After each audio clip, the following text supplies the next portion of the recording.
이사야서에 있는 말씀, 이사야 7장 1절입니다. 우시아의 손자요 요담의 아들인 유다왕 아하스 때에 아람 왕 르신과 르말리아 아들 이스라엘 왕 베가 올라와서 예루살렘을 쳤으나 능히 이기지 못하니라. 1절을 읽었습니다. 저는 성경을 읽으면서 무슨 생각을 하냐면 자식들의 교육에 대한 생각을 많이 합니다.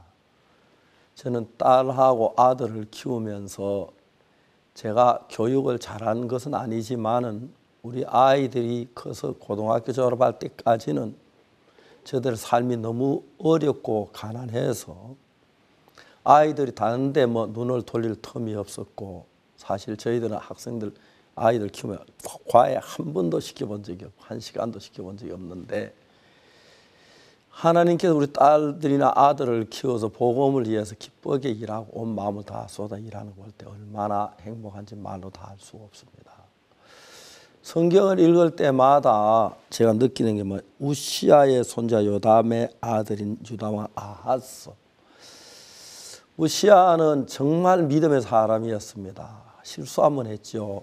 성전의 제사드리다가 운둥이가 되는 그런 비참한 일이 있었는데, 그래도 그는 정말 성실하게 하나님을 섬겼습니다. 하나님 섬기다가 교만해서 일어나는 그 죄, 그 부분이 이제 그 우시아의 말년을 어둡게 만들었습니다만, 그 다음에 요담은 아버지 우시아를 보고 또 아버지 실수하는 걸 봤기 때문에 찬찬하게 하나님을 잘 숨겨나가는 하나님 앞에서 좋은 왕이었습니다. 그런데 그 뒤에 일어난 왕은 아하스인데, 할아버지 우시아나 아버지 요담의 신앙을 따라 배워서 얼마나 좋았겠습니까? 이 아하스는 할아버지 신앙 말고 그다음 이스라엘 백성이 나가는 우상을 쓰 그쪽으로 마음이 쏠려져서 어느 왕보다도 우상을 섬기고 하나님을 거역하고 했습니다.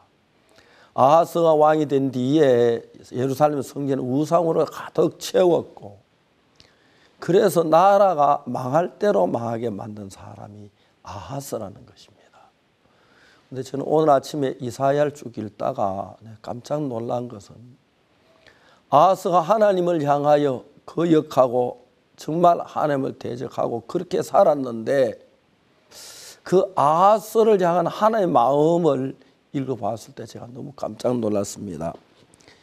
우시아의 손자 요담의 아들인 유다왕 아하스 때에 아람 왕 르신과 르말리아 아들 이스라엘 왕 베가 올라와서 예루살렘을 쳐서 능히 이기지 못하니라 이야기가 나오는데, 이제 그 이스라엘 왕 베가가, 르말리아 아들 이스라엘 왕 베가가 저 예루살렘을 치러 안 되니까 이제 그 아람 왕 르신과 함께 그 합동해서 이스라엘을 쳐들어오고 있었습니다. 그때에 이스라엘 왕국은 살림의 나무가 떠서 벌벌벌 떨고 있었습니다. 그런데 하나님이 그런 아하스 왕에게 하나님 돌이킬 수 있는 기회를 주고 이스라엘을 건져내면서 은혜를 베푸는 이런 이야기 읽어볼 때 마음이 너무너무 뜨거웠습니다. 혹이 다윗의 집에 고하여 가로되 아람이 에브라임과 동행하였다 하였으므로 왕의 마음과 백성의 마음이 살림이 바람에 흔드는 같이 흔들렸더라.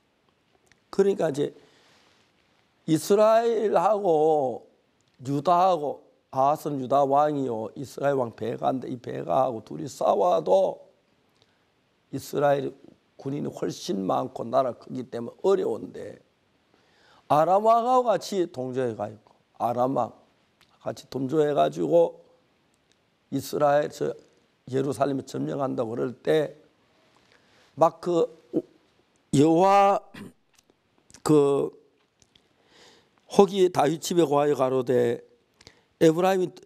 아람이 에브라임과 동맹하였다 해서 왕의 마음과 백성의 마음이 살림에 흔들리는 살림이 바람에 흔들리는 같이 흔들렸다. 막 두려워 벌벌 떨었다는 겁니다. 그런데도 하나님 그런 악한 아하스에게 뭐라고 하냐면, 때 여호와께서 이사야에게 이르시되 너는 내 아들 스알디엘은 스알라 수원 우이모 수도권 세탁자의 밭 큰 길이나 아하스를 만나서 위로를 하면서 하나님께서 이스라엘 왕에게서 유다를 아하스를 구해주겠다는 그 이야기를 하고 있는 겁니다. 저는 이런 거를 전에 읽었지만 깊이 생각 안 했는데 오늘 아침에 읽었으면서 아하스 왕에 대한 이 글을 읽다가 저는 아하스 글을 읽을 때마다 아하스 왕이 막 하나님을 대적하고 예루살렘 성전에 우상을 가득 채우고 막 그런 악을 행했는데 그 아버지 요담이나 그 하나님 우시아의 그 믿음 본받아서 얼마나 좋았을지 모르겠습니다. 그런데 이제 그렇게 했는데 하나님은 유다왕 아하스 그 죄를 짓고 우상을 가득 채운 그 아하스가 돌이키기를 바라고 정말 그 이스라엘과 아람 나라가 둘이 동맹하는데 거기서 유다를 건져내는 이런 귀한 이야기를 읽으면서 야 우리가 얼마나 범죄하고 얼마나 악을 저질러도 하나님은 정말 우리에게 은혜를 베푸시는구나. 제가 종종 이렇게 복음을 전할 때 사람들이 저한테 뭐라 그러면 죄 막 지어도 되겠네요. 막 그렇게 예수 우리 모든 죄를 사하고 앞으로 산다면 막 지어도 되겠네요. 그 이야기를 막 들을 때가 있습니다. 내가 너무 가당치 않지요. 인간들하고 죄 막 안 짓는 사람이 누가 있는데요. 자기는 죄를 막 안 짓는다고 생각을 하지만 하나님께서 볼 때 죄를 막 짓지 않는 사람이 누가 있습니까? 다 막 죄를 짓고 그렇게 뭐 몇몇 사람 안 하려고 한다고 해도 죄에 빠지는데 죄 막 짓지 않는 사람 누가 있습니까? 그런데 자기는 죄를 안 짓는 거지 죄 막 지어도 되겠네요. 우리를 구원하면 죄를 막 지은 사람의 죄까지 구원해 줘야 구원이 되지. 성실하게 어찌다 실수한 그 사람만 죄를 사해줘 절대 구원이 되지 않기 때문에 하나님은 죄를 막 짓는 사람의 죄까지도 명백하게 씻어줘야 한다는 것입니다. 그 성경을 읽어보면 어찌다 뭐 거짓말 한 번 한 사람 죄 씻어준 게 아니고 어찌다 주를 잘 숨기다 정말 실수해서 죄를 지는 그런 사람이 아니라 죄를 밥 먹듯이 짓고 그런 사람의 죄까지 사해줘야 온전한 구원이 될 수가 있다는 것입니다. 우리는 우리가 볼 때 선한 같지만 하나님의 기준을 보면 죄를 막 짓지 않는 거의 없고 하나님 기준에 성실하게 살 만한 사람 하나도 없습니다. 자기 나름대로 성실하고 자기는 착할는지 몰라도 하나님의 기준에 보면은 악뿐이고 더러운 것뿐이라고 말했습니다. 창세기 6장 8절에 보면은 여호와께서 사람의 제약이 세상에 관여한가 그 마음의 생각에 모든 계획이 항상 모든 게 항상 악할 뿐이라고 그랬어요. 죄를 막 짓는다 소리보다 더 심한 이야기죠. 그 다음에 시편은 14편은 여호와께서 하늘의 인생을 굽어 살피사 지각이 있어 선을 행한 자 있는가 보신즉 다 같이 함께 치우쳐 악한 자가 되고 선을 행한 자가 없나니 하나도 없다고 말씀하셨습니다. 그런데 사람들은 그렇지 않습니다. 난 선을 행했어. 작은 선 하나 행하면 그게 너무너무 커서 뻥튀기를 키워가지고 그걸로 모든 흠을 다 가리고 자기가 선하다고 믿는 사람들이 얼마나 많은지 모릅니다. 그러나 하나님의 눈에 보시기에는 악뿐이고 더러운 인간입니다. 제가 볼 때 아하스 왕 같은 하나님 정벌을 내려야 하지 은혜 베푸서 안 되는데 하나님 아하스 왕에게 대하여 하나님 은혜를 베풀면서 그런 악을 저지르고 하나님을 대적하고 예루살렘 성전을 저 우상으로 가득 채운 이 아하스 왕을 이런 은혜를 베푸는 것 보면 사람들 종종 목사님 저는 안 돼요. 제가 너무 많아서 제가 회개도 안 돼. 난 너무 악해요. 그런 이야기들 합니다. 하나님은 이 세상에 제일 악한 사람도 구원받을 수 있도록 악한 사람의 기준으로 해서 구원의 은혜를 베풀어 주신 것입니다. 착하게 살다 조그만큼 죄를 어찌다 실수해서 조그만 죄 지은 사람만 말고 죄로 먹고 마신 사람에게 은혜를 베풀어서 그들의 마음이 돌아올 수 있을 만큼 돌아오도록 이끄시는 분이 하나님이시라는 것이죠. 저는 아하스 너무 악했습니다.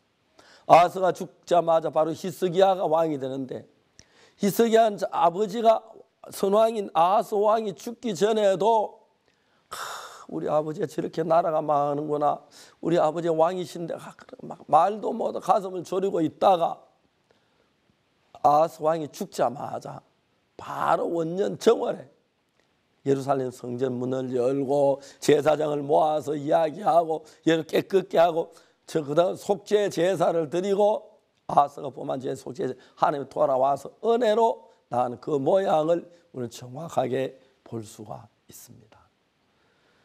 하나님께서 아하스 왕을 저는 아하스 왕을 속으로 많이 정죄해서 아이고 이래가지고 왜 이러냐고 그렇게 했는데, 그래서 제 아하스 왕에 대해 너무 잘 알고 그가 한 일 너무 잘 아는데 이런 왕에게도 하나님 은혜 베푸신 오늘 아침 이사야 그냥 읽다가 이걸 깜짝 놀랐어요.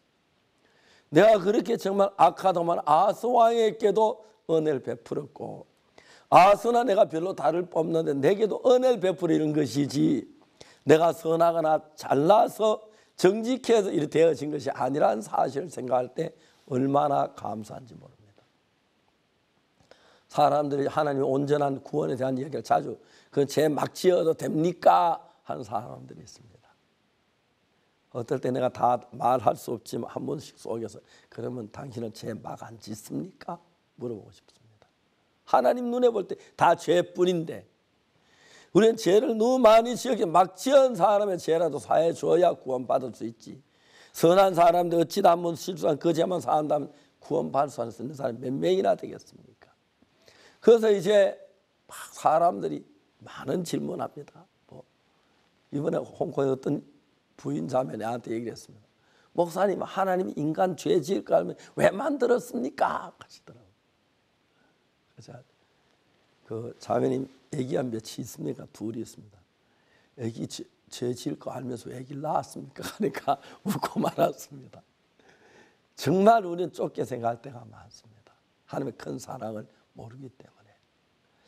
제가 이런 거를 읽으면서 저 사람은 안 돼 하는 사람에게라도 하나님 긍휼을 베푸시는 넓은 긍휼을 가지고 있구나.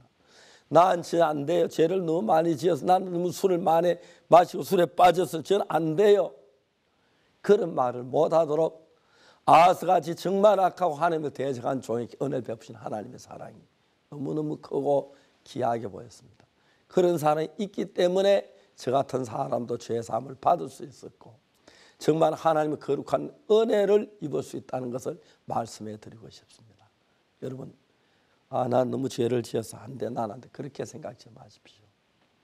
우리 10배, 100배, 1000배 죄를 지어도 하나님은 받으실 수 있는 사랑을 갖고 계시니까 하나님 앞에 뉘우치고 은혜를 입으면 그 더러운 죄 사함을 받고 예수님의 깨끗함을 받아 하나님 복된 삶을 누구나 누릴 수 있다는 이야기를 말씀해 드리고 싶습니다. 감사합니다.